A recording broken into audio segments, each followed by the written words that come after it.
Owl Labs brings more innovation to video conferencing. That's our Techstination. I'm Fred Fishkin. Joining us is co-founder and chief development officer, Max Makeev. Hi, Max. Hey, Fred. Pleasure to be here. Great to see you. And Owl Labs is the maker of the first AI-powered 360-degree video conferencing solution with the Meeting Owl. It can sit on a conference room table and automatically focus on whoever is speaking with video and sound, and it's really remarkable. Now comes something called the Owl Bar, and it isn't for serving drinks during those long meetings. Tell us what this is all about, the how and the why and the need, Max. Yeah, although what you just said made me think maybe we should put a gimlet inside of the packaging for our customers. So yeah, it's a great new innovation, and I'm really thrilled to be here to share with your audience what it is and why we pursued it. So maybe I'll start with the problem before I talk about the solution.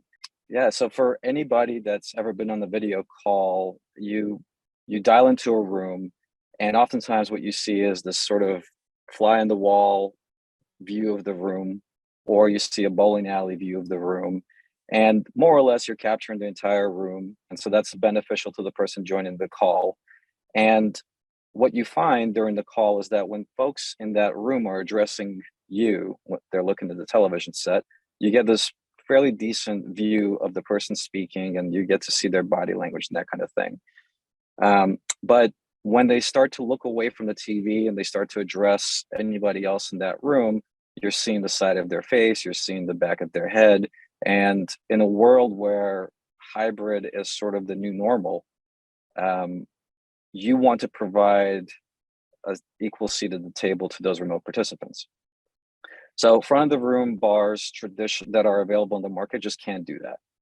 And there's a lot of options out there for purchasing front of the room devices, but they still can't see through you. They still can't rotate you when you're looking away from the camera.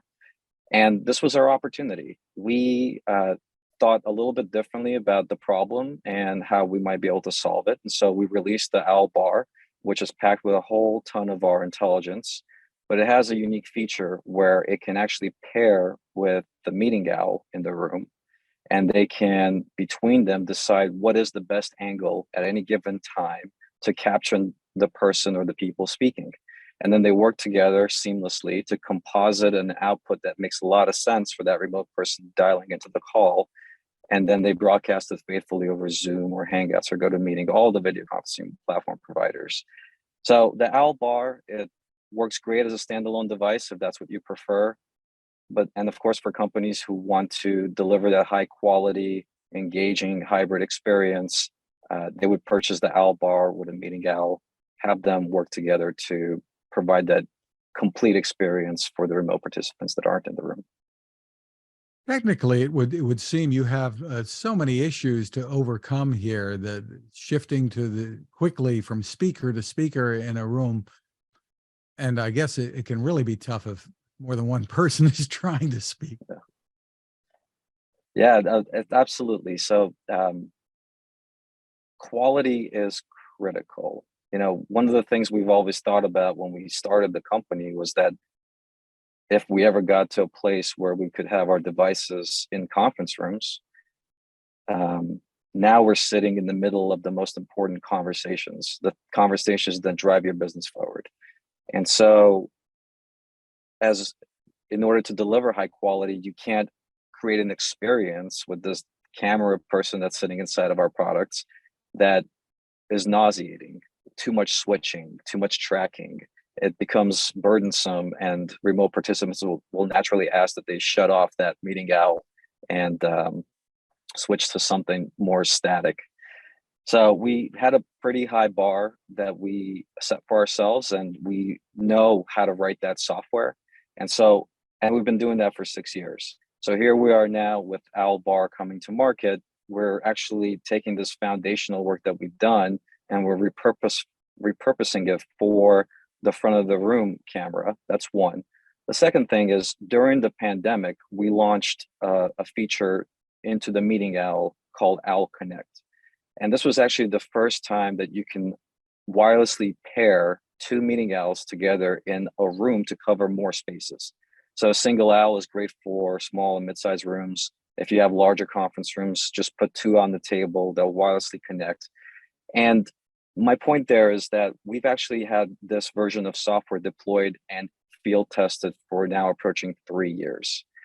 The one idiosyncrasy that we couldn't address with two meeting owls on the table is the one where the local person looks at the television set and the owl in the front of the room switches to them. The person has this sense of discomfort, like, should I look at the owl or should I look at the TV when I'm addressing the remote person?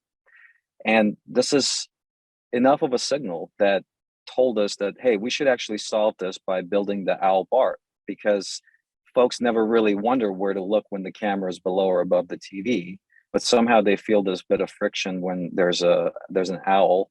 Not everybody, but some. They feel a bit of friction when there's an owl towards the front of the room. And we said, okay, well, we've got this great software. It's working quite nicely in the field. Customers rave about it. I have pictures people send me from their board meetings where they have multiple owls on the table. They just love it. And so we think that we can enter this commodity market with a unique value proposition that actually makes a lot of sense. And when folks see the demonstration, they'll just be blown away, and they'll get it right away, because now more than ever, they have that empathy for what it's like to be a remote person. Before the pandemic, only some of your meetings were video. After the pandemic, nearly every one of your meetings is on video. You will be that person on the remote end, and you deserve a high quality experience. You have a lot of empathy for it. And this is what we provide. And we provide that with the stable software we've had deployed for, now 6 years starting with the original meeting owl. Just terrific. Now, there are some really high-end specs in the Owl Bar, as far as the cameras are concerned. Tell us about it. Absolutely. Yeah, we're definitely stepping up our game. First and foremost, if you are using the Owl Bar as a standalone device, it has a fairly wide field of view, 114 degrees. So you put it underneath your television set, let's say, it'll cover the entire room. There's a 30 megapixel image sensor that sits behind that lens. So that's super high resolution. And with our intelligence and the intelligent cropping, we're able to take that information in the room, show you the right thing at the right time, and output a 4K video stream. So it's essentially everything you want to see in a modern device. And then, of course, we've got this amazing software that does two things. One, it can network with an owl, so you can have that full coverage of the room and the right angle at the right time. It also continues to build on this idea that we push software updates regularly to our products to make them better and better. So you get that as just a part of being in the Owl Labs club, if you will, with our product. So super high end, a lot of great innovation that came into it, both hardware and software. And the great thing is that it's a wonderful price. It's $2,000. If you pair the meeting owl with that front of the room device, you've outfitted your entire space for $3,000. It's an amazing value and an amazing experience. For what the companies or even small offices, I guess, would get in return for this. And I suppose there are other use case scenarios too that maybe some might come to mind. Education, for one, I suppose, would be another. Yeah, we've the way I think about these devices and sort of how we go about developing the software and the hardware is they're starting to become more like Lego pieces. And it's difficult to anticipate all the different use cases. So, for example, one use case that comes to mind was when we launched the second generation meeting owl. We put a quarter 20 screw hole at the bottom of it. And what we found was that customers were actually taking the owl and mounting it upside down from their ceiling. And they asked us if we could just flip the video output for them. So we wrote the software that did that. And it was a really interesting use case. So on this Lego pieces metaphor, if you have a odd space, if you have a auditorium, you need certain camera perspectives and certain locations. Now you can truly start to outfit and build out that space the way you want it to be represented. And the device, it just figures out naturally how to show the right thing at the right time. And so absolutely, education is a great use case. Universities have always loved meeting owls. The pairing functionality is great. You can imagine it being deployed into all hands meetings to give you greater coverage, especially around Q&A. We've seen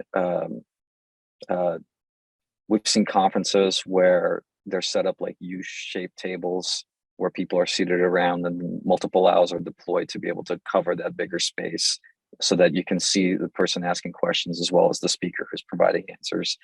A lot of unique niche use cases that can be addressed now with this type of technology that we're deploying to the marketplace. So what are you seeing today, Max, when it comes to the continuing need for video conferencing solutions? I guess for the most part, most companies and individuals are thinking, well, the pandemic is for the most part behind us. Yeah, the pandemic is behind us, but the thing that's changed is our behaviors. So we are, and it's just natural, it's rational that I think one observation I made when I quit my job and started Owl Labs was that remote work really does work. This was back in 2014. We were all along building these behaviors where we were going to the cloud and using cloud-based tools in our day-to-day work. It's just that we had this inertia of driving in our car to the office and sitting there and, you know, sort of still acting as if we were in a paper-based economy, even though we're in the digital economy. And then the pandemic comes along and it really was the forcing function to, and in that moment, everybody thought, whoa, how are we going to function? How is the business going to move forward? Collectively, we thought this. And then I think very quickly, everyone realized, whoa, we've already got the tools that let us work remotely. We just haven't really been using them in this way. And so rationally, we end up in a place now post-pandemic where employees can have a greater work-life balance. I think rationally, you would expect to have the office be generally more or less in high utilization Tuesday, Wednesday, Thursday, but for obvious reasons, Monday and Friday, probably not so much. And the big factor here is that we went from a world where we used to have some of our calls on video to a world where now it's rare that you don't have a video component in your meeting. So as a result, you know, the software's there, all that software infrastructure is great. It's easy enough to start your next video call. That's highly reliable. But the hardware really needs to be able to capture the right thing at the right time, the right scene in the right moment, so that if you can't be physically in the room, it's the next best thing to being there. And we have a lot of empathy for that need because now we know what it's like to be the remote person since we have the option to be remote. And therefore, you really value the hardware that's in the room that's bringing you to that meeting in a way that because you can't be there physically. And you will value that hardware that much more when it's actually able to act as if like a personal director, making sure that the right scene is being represented at the right time, the right people are being captured and brought in and out of the conversation as they enter and leave the conversation, or the right framing is happening as the conversation volleys back and forth across the table. These are real use cases that just a dumb camera is unable to capture and represent. So the technology, the software is there and it's moving really fast. The hardware is getting there, but I believe that we're leading the charge. You know, from my point of view, when we launched the original Meeting Owl in 2017, at that time, you know, your option was for something that was inclusive, that didn't put a burden on the people in the room to steer the camera, was either you buy a Meeting Owl or you buy essentially a Logitech with a remote control. Over the next few years, what you found is that the entire industry started to move towards more intelligence in their devices. I like to believe that we were a big part of kind of forcing the attention and creating that center of gravity that brought these incumbents along. And I believe that with the introduction of the Owl Bar and this idea of automation, the idea of distributed intelligence for the benefit of that remote employee is going to continue to be something that the industry moves towards. The benefit of customers coming along with our technology is that we're compounding the gains we've been building on for years. We have high quality software that's been deployed in the field. We have a really strong sense of duty to continue to listen to our customers and push software updates out for free to improve the experience as we learn about maybe gaps in the software we've delivered or features that need to be deployed to further enhance the experience. All that's just available. And I think we're compounding the advantage that we have. We are starting from a high quality place with the Owl Bar, and the customers are going to love it when they buy it. And I think the industry will continue to move in our direction, but they're a few steps behind. One of the things I guess that's in your favor is the economics here. I mean, when it comes to travel, for instance, bringing people in remotely, not only a lot cheaper, but it's just so much more convenient, period. No, I think you're right. And, we're entering, travel is always expensive. And of course, I don't want to deny the fact that seeing people face to face, it is really the best experience. I mean, in the limit, I'd love to say that we're working on teleporting technology so we can solve that problem ultimately. But it is expensive, and we're in sort of, I think, given where the economy is going today, these days, where everyone is in a bit of a belt tightening mode, but at the same time, they're also in catch-up mode. Only 10% of all meeting spaces are wired for video conferencing, and there's 90 million of those spaces in the world. So it's a huge market opportunity, but it's also a huge expense. So it's certainly more affordable, I'd say, to be able to outfit spaces with video conferencing equipment than to bring in teams of people on flights and pay for hotels and that kind of thing, as well as the sort of friction of just lost time associated with the travel. At the same time, it's going to be really expensive to outfit these spaces too, and companies still have to do that because obviously the market hasn't really caught up yet. I would like to say that if you look at our solutions, we've always been focused on providing high value at a fair price. And I'd like to believe that we also provide a pretty good a compelling economic story to future customers, particularly with this front and center solution, which continues to be provided at a super value. So you're right. I think there's a lot of opportunities for customers to save on costs. I don't want to be presumptuous and tell them, they get a better ROI with hardware. But I do believe that everybody sort of understands on some level that there's plenty of meetings where a flight doesn't make sense, but you still want to have a high fidelity conversation. And this is where technology like the kind that Owl Labs provides will be helpful. Terrific. Well, the website is owllabs.com, spelled just like it sounds. Max Makeev, thank you for spending time with us. That's a pleasure. Thank you so much for having us.